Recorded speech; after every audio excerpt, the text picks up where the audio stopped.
Now I think history has proved him right. You know, the funny thing about that was Laserdisc was quite important in that. The Laserdisc of Frankenstein was one of the things that started to turn people around. Outdated. Do you remember cultural Laserdisc? reference. You and Danny Baker were the only people who used to talk about Laserdisc, as I recall.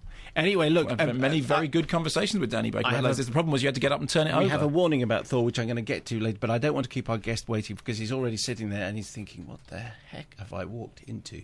It's BAFTA award-winning Asif Kapadia's new movie is Senna, a documentary celebrating the life of legendary motor racing driver Ayrton Senna. Hello, Asif. How are you? Hi there, Simon. How are Thank you very much indeed for coming in and sitting through that. No, I'm enjoying it. Last few moments. Every day that. No, seriously. Of extraordinary nonsense.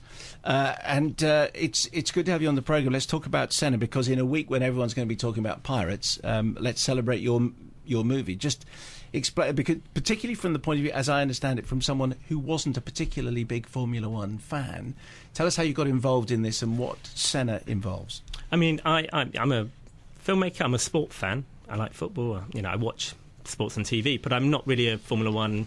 You know, I'm not someone who knows everything about Senna and everything about Formula One. So the film came to me via a producer. James Gay Rees, the producer, had the initial idea to make the film.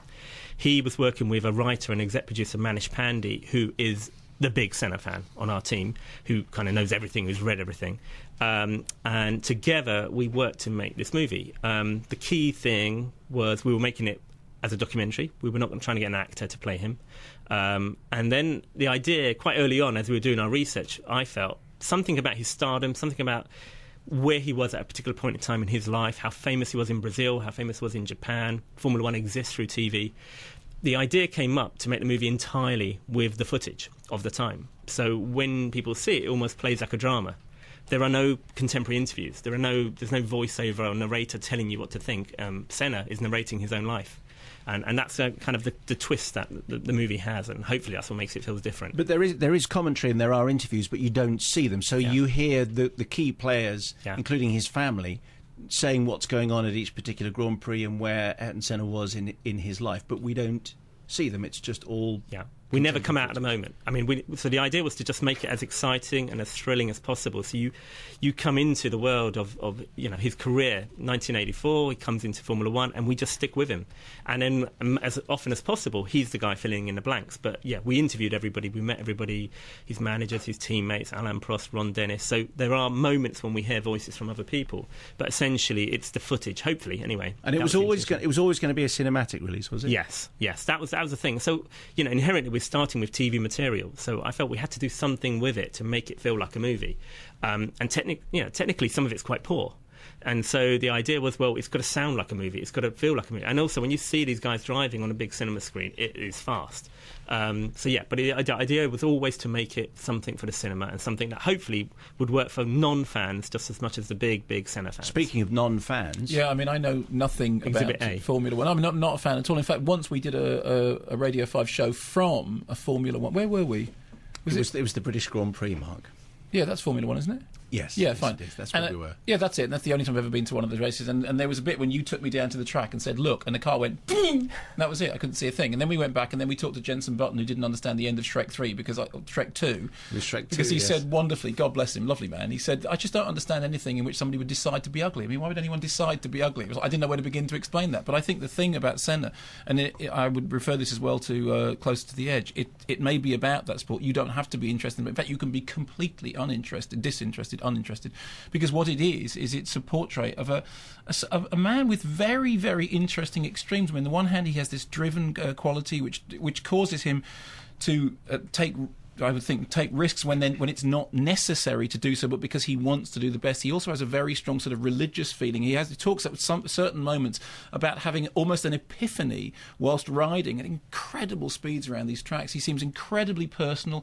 He's got a very, very interesting connection, with the country that he comes from, which he's very sort of proud of, and a fascinating character about whom I knew very, very little. And the race footage that there is scary as anything, because when, as you say, seen on a screen like that, because a lot of it is, cameras mounted on the cars. You're in the car with him. Which is, just awesomely scary and terrifying. But the most interesting thing is it's a portrait of him and also a portrait of his relationship with Alain Prost, and how that, that sort of strange love-hate thing, the rivalry, their teammates together, but they're also, completely against each other. I mean, I thought it was a really interesting piece of filmmaking. I was completely gripped, and I have no interest in Formula One. I think if you can make the film succeed for somebody like me, then as far as your Formula One fans are concerned, that's okay. That's a given anyway. I mean, that was our dream. That was the aim, was to make a movie that kind of covered the different ages, young, old, women, men, fans, non-fans, to try and make something. So it wasn't just for people who already know everything. And hopefully those guys like it. The people have seen it.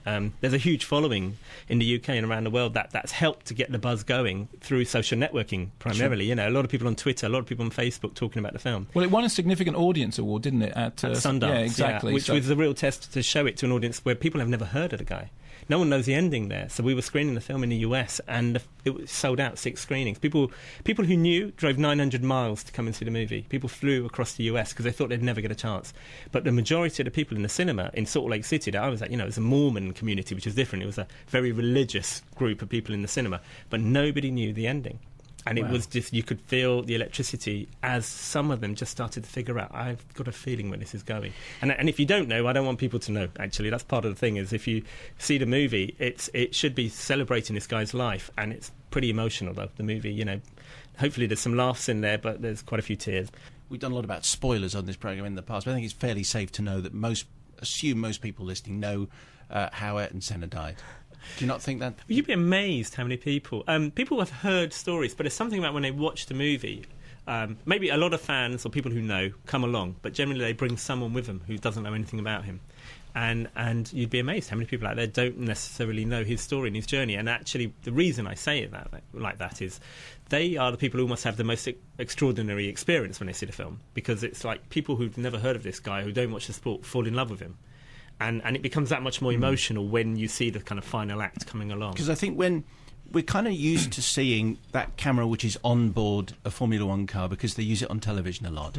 But there is something about knowing how your story finishes which makes it look terrifying. It really does feel fast and dangerous. Yeah. Do you know, it was a really interesting point you made there, because I wanted it to look fast. I wanted the driving sequences to look fast, and I sometimes watch Formula 1 on TV, and it doesn't look that speedy. They're doing 200 miles an hour, but it doesn't look that fast because a lot of the camera angles are really high, really wide. They're slowly panning to see as many cars as possible, so you know what's going on in number 15th place, Whereas we didn't care about that. We wanted to be in the car with him, and at that particular time, the camera was lower, right beside the guys driving.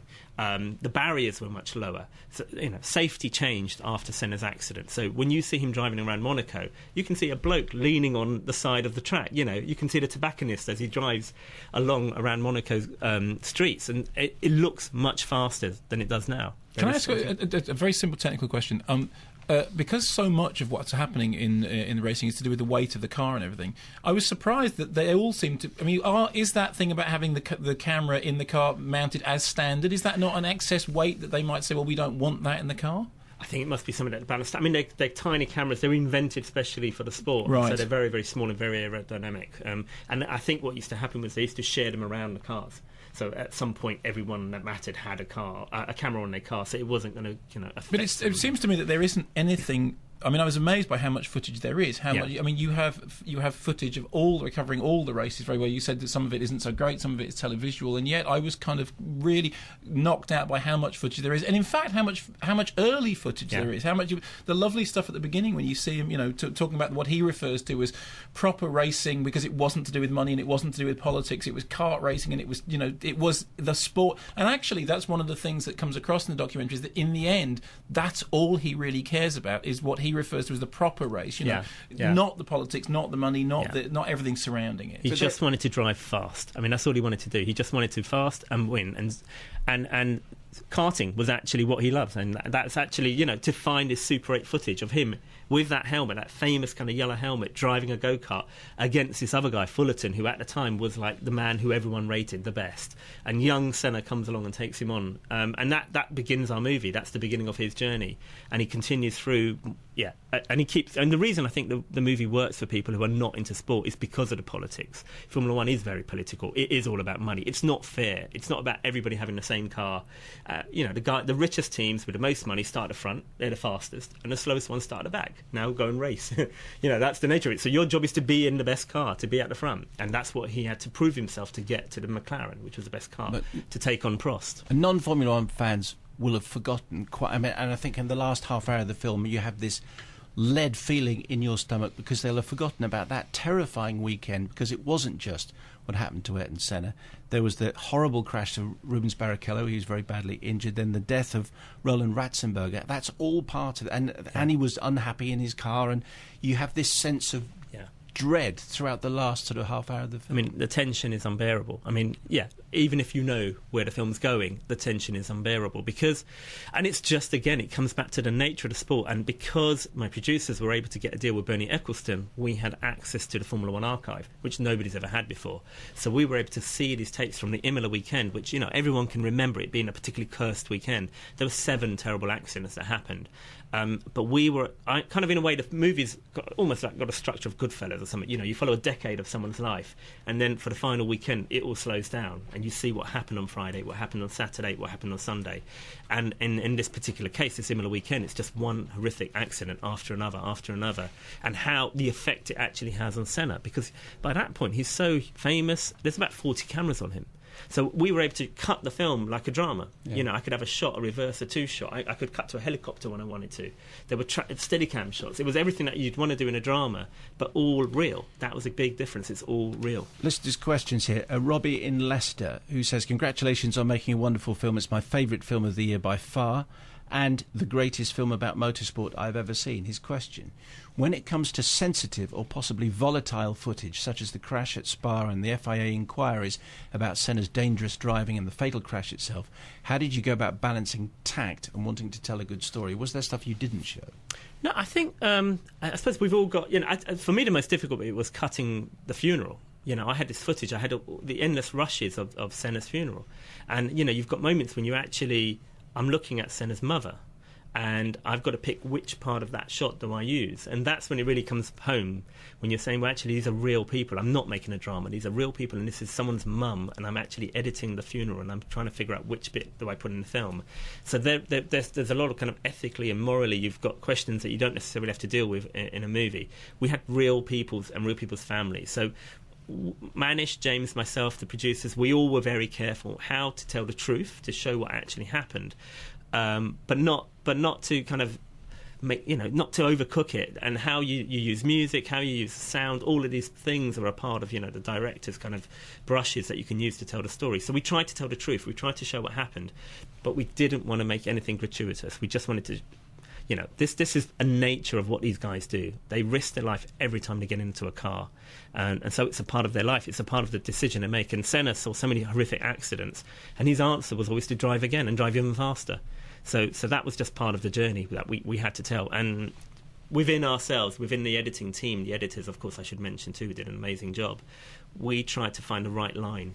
There's also an amazing bit of footage when he's driving the car, and at one point his gearbox fails. So he does a huge amount, because in one gear the car is not designed, and in order to do that, the physical effort causes him to go into spasm, and he comes out of the car and he looks like he's been in a fight. He can barely move, and then there's this one footage of him attempting to lift the trophy, and it's like he will not lift it, despite the fact that he's clearly physically damaged himself quite badly. I mean, in a way, that's it sort of nicely encapsulates what it is that he's doing. That as you say, the winning, the going faster, the doing the best he can is the thing, not quitting, not quitting. I do not quit. I do not give up. You mentioned him winning in Brazil for the first time, 1991. It's probably my favourite bit in the film still, because actually that particular race, he's racing himself. You know, he's so far in the lead, no one else can catch him. Then the gears start going in the car. He's only got 6th gear. He's driving a Formula One car, which is a manual car. Formula One in 6th gear around, you know, he's going around corners, and people didn't believe it was possible. But we've got the footage. His hands do not come off the steering wheel. No. He's not changing gear. And then, the state that he's in at the ending, and it's just so powerful. And, you know, someone shot that on a VHS camera, and we found this footage and cut it together. And then the favourite bit for me is the way the music comes together and everything comes together, is when he's trying to lift up the trophy on the podium with 40,000 Brazilians there in Sao Paulo cheering him on. But that's the one thing. He's doing it for them. That's right. You think he's not going to be able to do it, and then they cheer, and then it's like with the bit that makes me cry still. Yeah, absolutely.